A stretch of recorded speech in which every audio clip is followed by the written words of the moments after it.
سب آج کل کافی رواج ہو گیا ہے کہ مسلمان عورت کے لیے شادی کے بعد خاوند کا فیملی نام جو سر نیم اپنانا، کہ اسلام میں اس کا کیا ہے، اور یہ کیا یہ مغربی تہذیب کی تقلید ہے کہ اسلامی کیا ہدایت ہے؟ اسلام نے تو صرف یہ اصولی ہدایت دی ہے کہ ہم نے تمہیں شعوبوں اور قبائلہ میں تبدیل کیا لتعارف ہو، تاکہ ایک دوسرے سے تعارف حاصل کرو اور تمہارے نشان بن جائیں، ورنہ ہر ایک کا حمید نام ہی خالی ہوتا تو اتنے کثرت سے اشتباہ پیدا ہوتے، کون سا حمید، اس کی لمبی باتیں بتانی پڑتی ہیں، مگر حمید گوندل، حمید شاہ، حمید قاضی، یہ وغیرہ وغیرہ لفظ مدد دیتے ہیں۔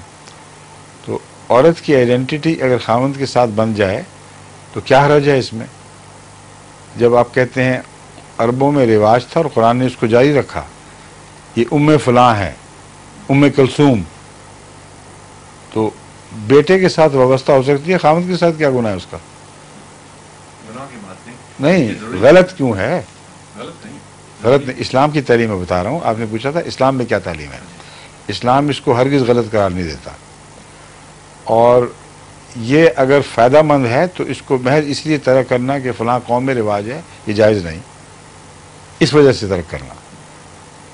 اگر کوئی اپنا پرانا ٹائٹل جاری رکھنا چاہتی ہے، اس کی مرضی ہے، اس کو زبردستی روکا بھی نہیں جا سکتا، ٹھیک ہے؟